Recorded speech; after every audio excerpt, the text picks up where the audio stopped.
Heaven Official's Blessing. Chapter 249. Audio source: WuXiaWorldAudiobook.com. Extra: The Crown Prince's Bizarre Memory Loss Adventures. I meet you again. The directions that the person in the ghost mask had given were not complicated, just headed a few li southwards, on a certain mountain in a certain lair. Tu Xielian was also confident that a regular person would not be able to match him, as he was now, in speed, and that he would arrive at the location faster than San Lang's underling. Indeed, after an hour, he had fought and killed his way to the place, a frenzied battle the moment he entered the mountain, with the cries and howls of the spirits and beasts on the mountain. Finally, he found that certain mountain with that certain lair. Even though the monster appeared to be of some influence, with 300 to 400 strong lackeys guarding the entrance for him, to Xielian, this was no different from just having 3 or 4 strong lackeys guarding the entrance. At first, he had been worried that the enemy would be extremely strong, and did not act rashly. But after patiently staking out the vicinity of the lair for a while, listening to the lackey's idle chatter, he discovered that the monster had gone through more than enough these past few days. That's right, Shan Zhu 4 only managed to escape from a stinky cultivator with difficulty. They 5 were frightened half to death, and came back with injuries. The moment they returned, they gave up their original lair in a great panic, 6 and fled here. I see. I've been wondering why they'd suddenly summon all of us away, so it's because they're afraid that the cultivator will be back for revenge. There's no reason for them to be afraid. That cultivator was bitten a few times by Shan Zhu. Even if he wakes up now, he'd definitely be all in a muddle, unable to even find where the northern direction is. How can they not be afraid? Shan Zhu is a few centuries old and a famous monster. And yet, I heard that this cultivator had emerged suddenly out of nowhere, and with 2 strikes beaten them until their nose had gone crooked and their eyes crossed. If not for the fact that the cultivator seemed to have some injury on his body, giving Shan Zhu an opening to land a few bites, I'm afraid Shan Zhu would not have been able to return. Goddamn, how can a wild cultivator be so powerful? Having listened up to here, Xielian felt that it was more or less enough. He walked out casually, and greeted them warmly. Hello. The crowd of little monster lackeys were greatly startled, and leapt up crying. Who's there? Where did this pretty boy 7 come from? Xielian gave a small smile, and without sparing any time to explain, directly slaughtered his way into the lair. Just casually reaching out to grab, and he'd catch a few tens of them. And just casually flinging them aside, he'd flung them a few tens of zhang. 8 even without magic, he still managed to give the crowd of lackeys such a fright that their shrill cries filled the air without pause. What's up with this pretty boy? He looks so genteel. Why is he so rough and violent? And so, in this manner similar to plucking wild grass, Xielian stepped into the lair unarmed. He had been prepared to do great battle with a great monster. But who knew that upon entering the lair, what he saw was a creature who had taken on human form, and who was rolling around on the ground, hugging his stomach and moaning and wailing. At first, Xielian thought that it was just putting up a pretense, but taking another look, it did not appear to be the case. Its stomach was greatly bloated, as though it had swallowed something incredibly fearsome, and so, Xielian crouched down and said, "What's wrong with you?" Perhaps that monster was in so much pain that it was delirious, for upon seeing Xielian, it let out a great cry. "You came at the right time. I'm not eating anymore. I don't dare eat anymore. Never again will I dare. Let me return the thing I swallowed back to you. I can't digest it, Xielian said. "Are you mistaking me for someone else? You haven't swallowed anything of mine, so what are you returning to me?" But that monster continued to roll on the ground in great pain, and could hardly be bothered to reply.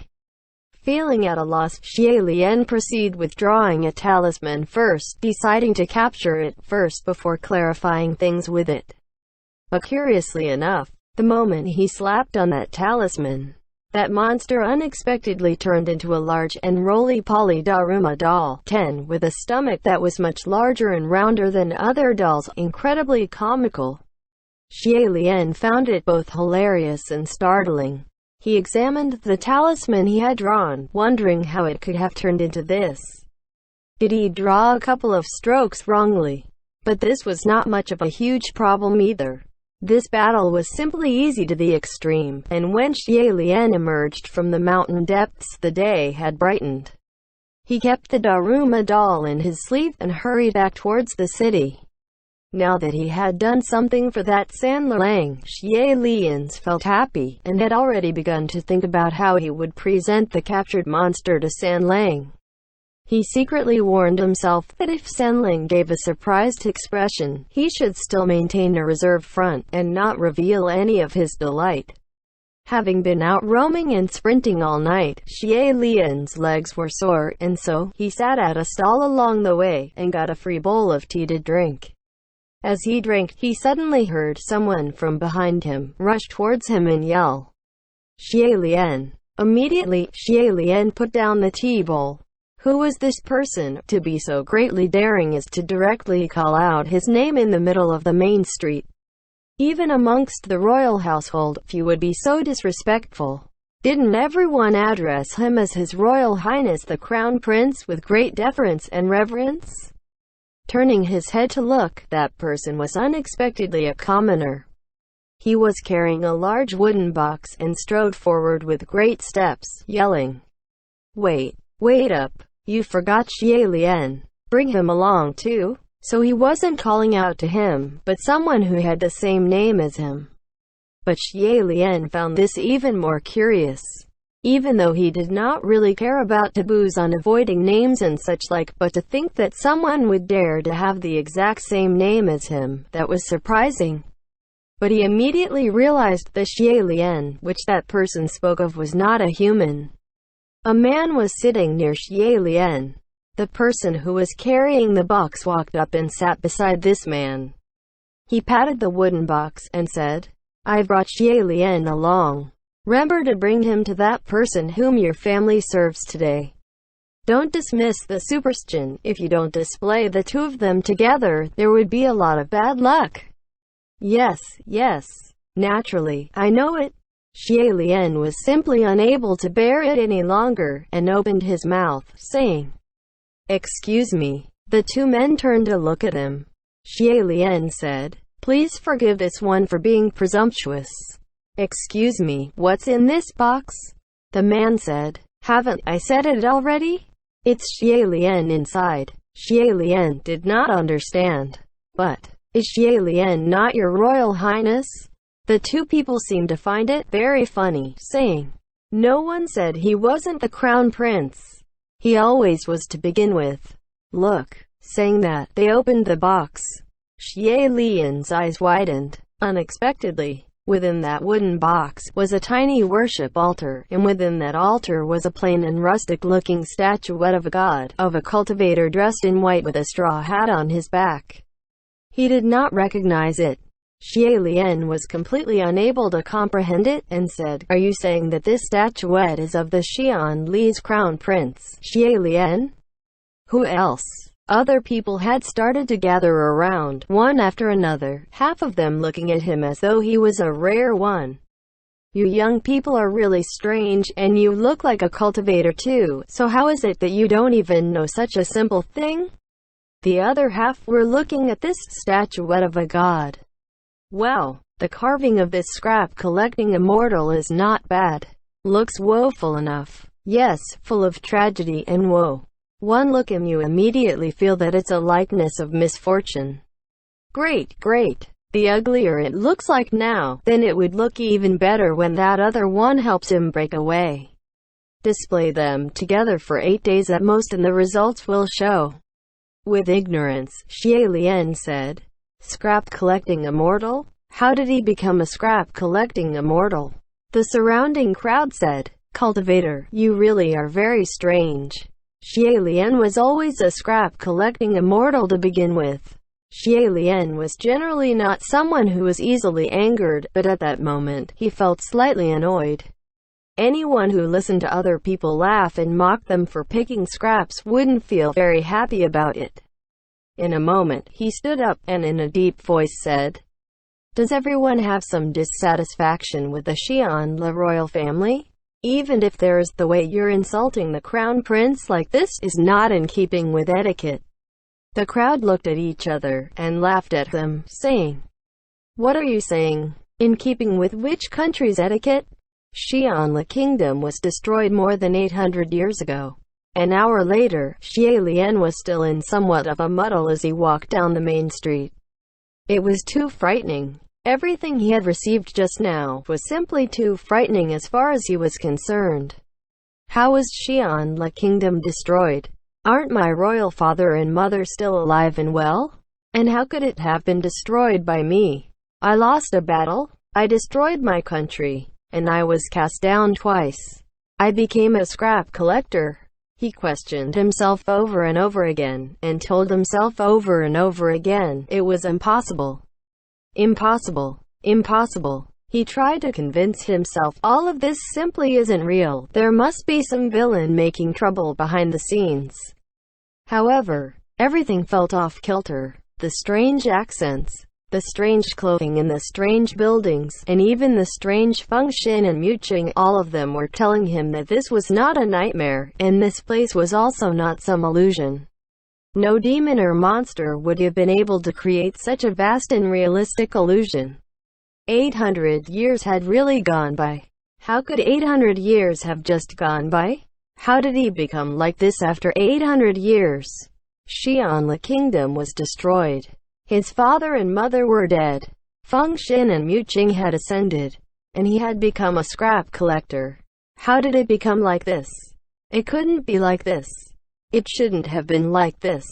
Xie Lian walked faster and faster until, in the end, he had begun to run, as though a vast and boundless darkness was pressing hard behind him, about to devour him.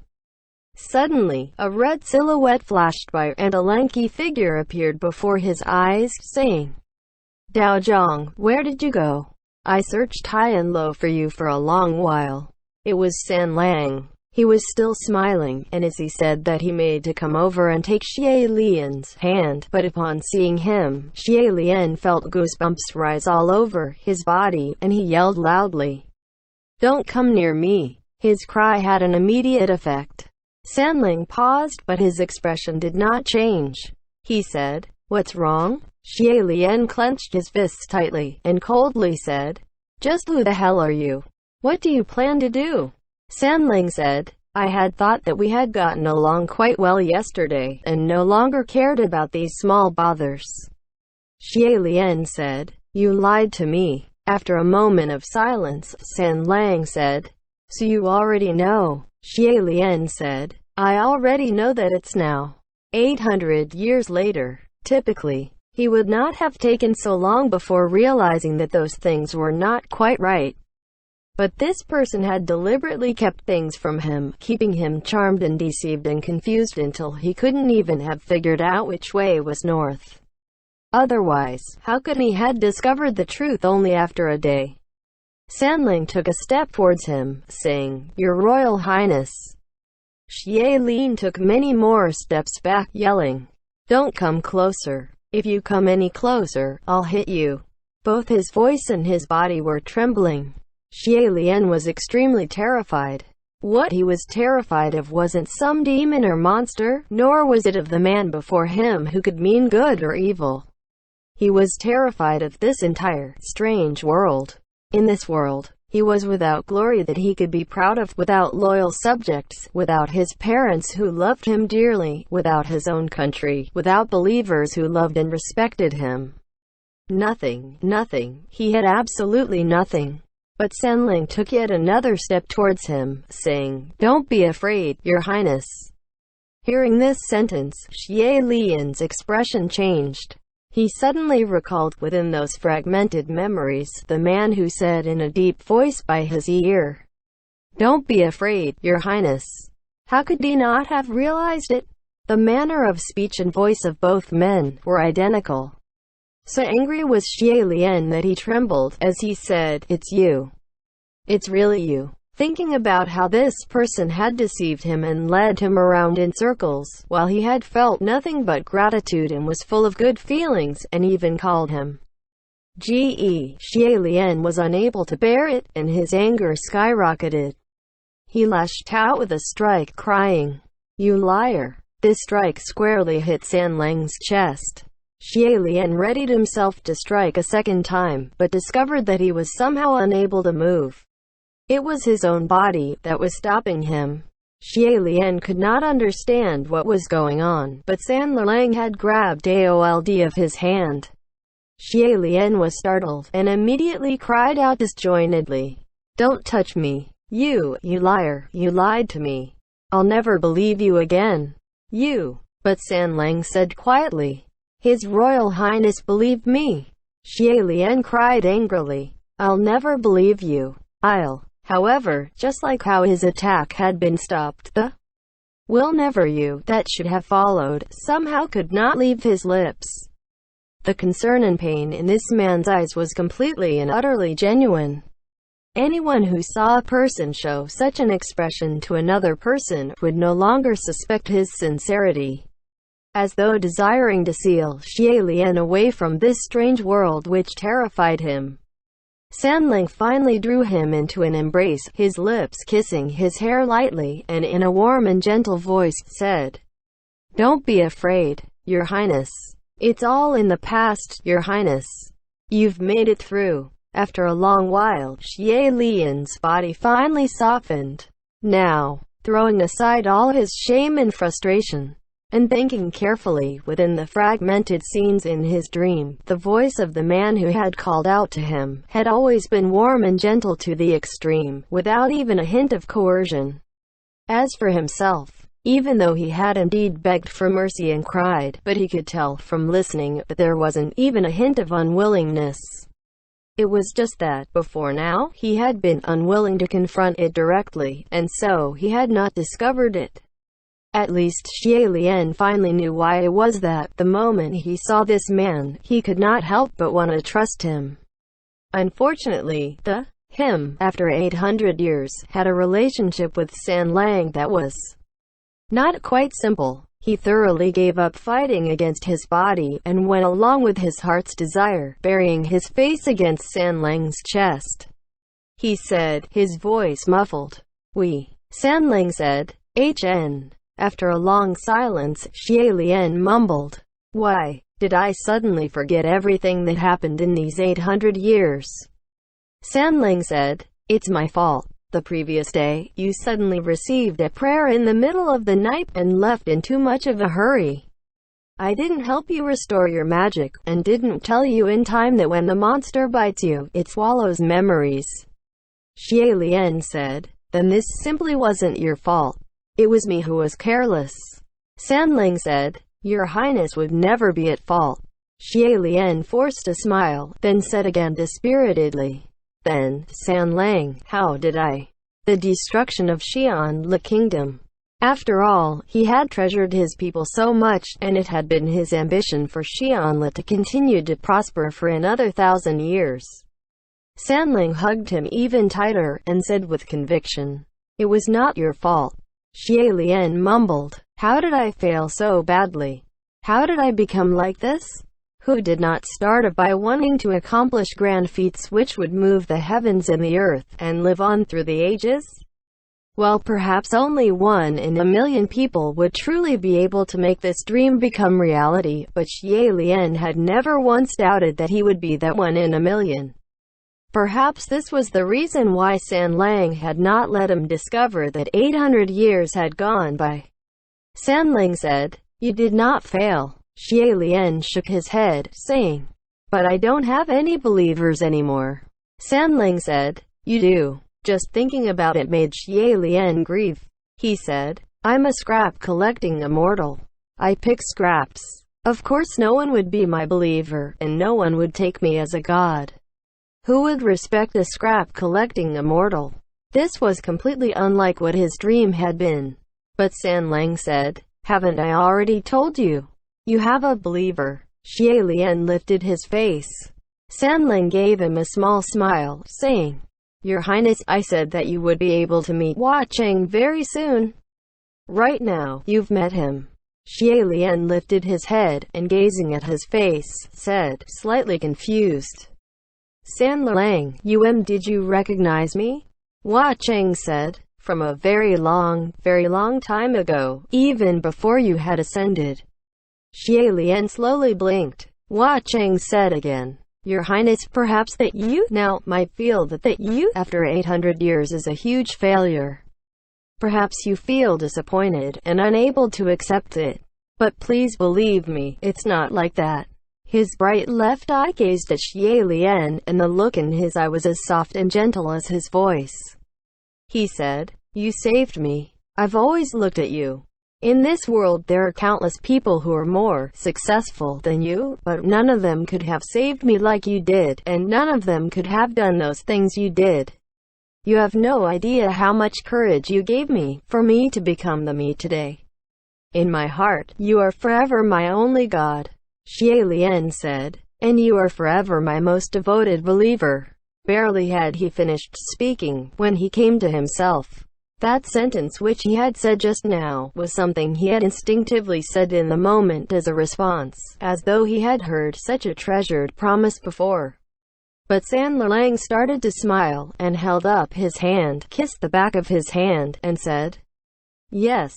After a long while, Xie Lian seemed to have come to a decision, and retrieved the daruma doll of the monster from his sleeve, saying, Was this monster which swallowed my memories? Hua Cheng received that monster, saying, So it was indeed your Highness who destroyed his new lair.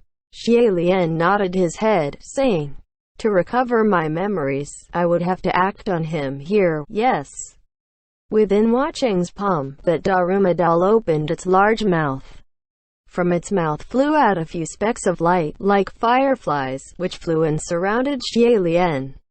Hua Cheng said, Catch them, and you would be able to retrieve those 800 years of memories. Hearing this, Xie Lian reached his hand out to them.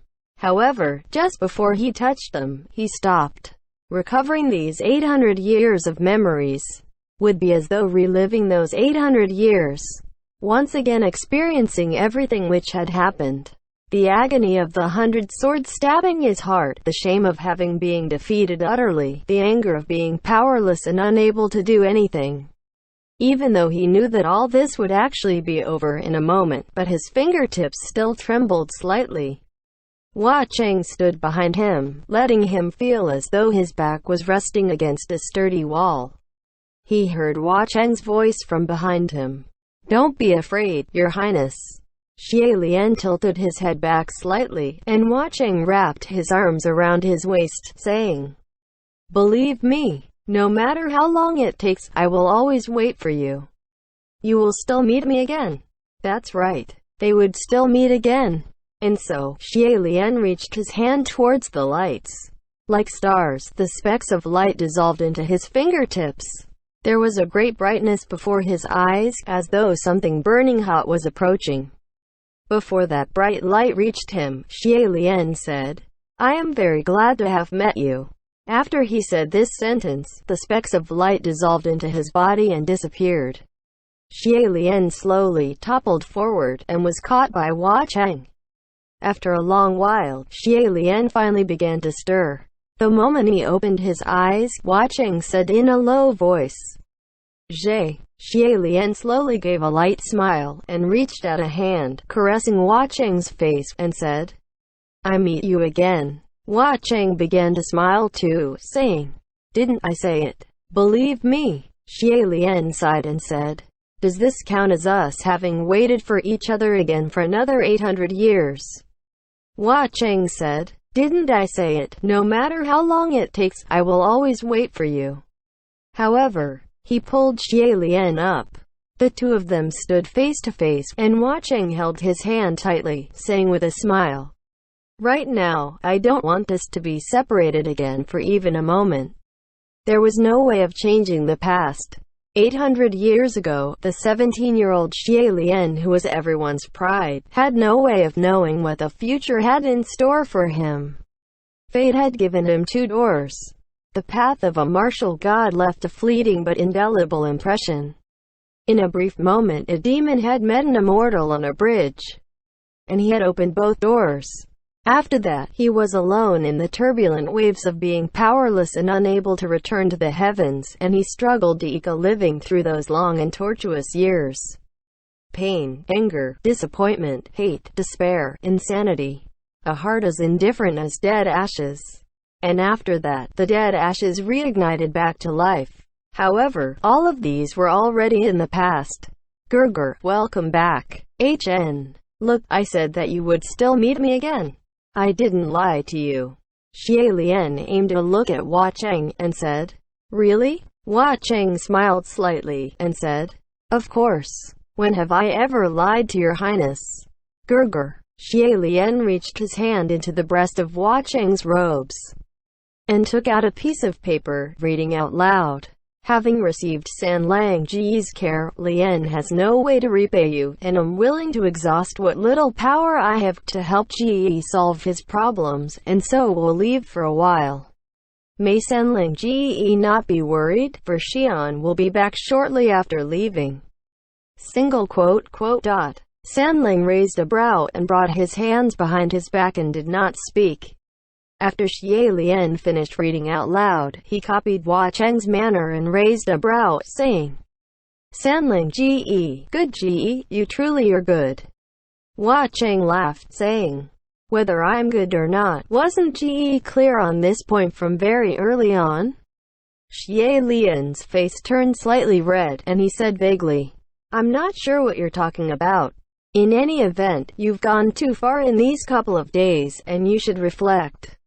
Hua Cheng said with seriousness. Gerger, don't be like that. These 2 days, I've been constantly treating you with courtesy and decorum, and resisting has been very hard on me. Xie Lian said, Since when did you treat me with courtesy and decorum? You clearly teased him, and teased with great delight.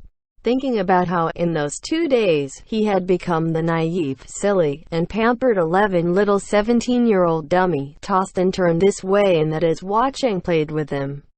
As Xie Lian once again recalled what happened with perfect clarity, he was simply unable to look directly at himself, and he could not help but moan, and massage his temples. His expression entirely serious. Hua Cheng said, Really, even if I am scolded as a despicable, shameless, indecent asshole, 12 San Lang has no complaints or regrets. If Gerger is unhappy, he can continue to scold me. It doesn't matter to San Lang. Xie Lian was simply unable to listen further. Massaging his temples, he slipped away. When Hua Cheng turned his head, the other person had disappeared. He said, Gerger, don't run away. Alright, it's my fault. Gerger. Don't call Gerger anymore. Translator's notes. Li. Pinyin. Li. An old measure of distance.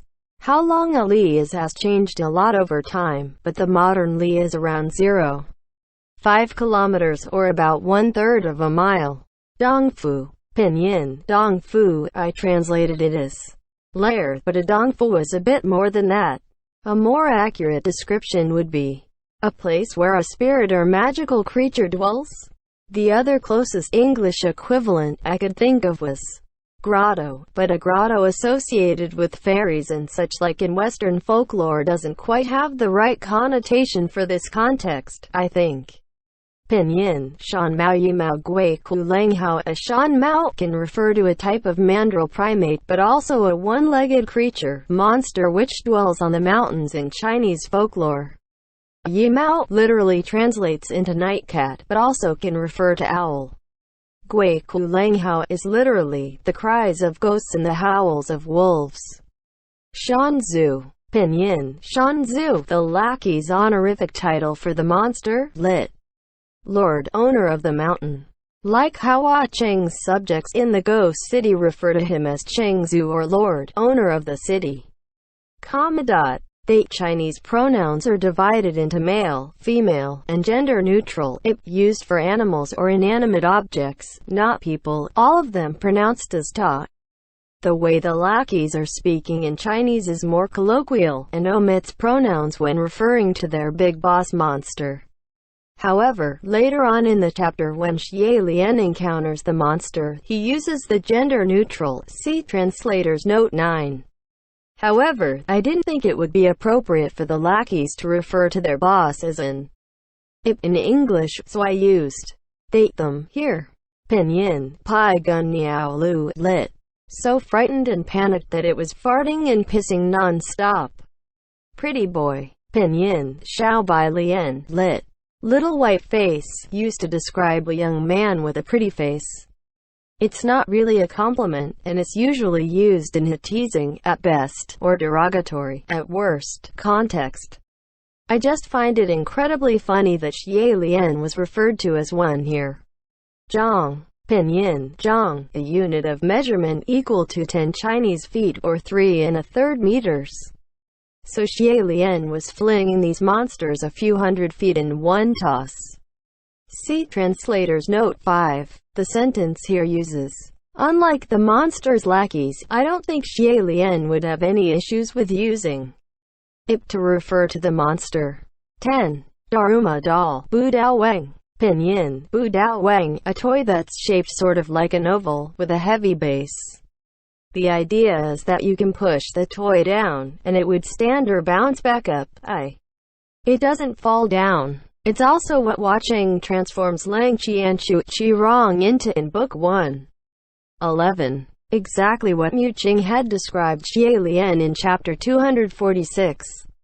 12. See how Xie Lian had scolded watching at the start of Chapter 248. End chapter.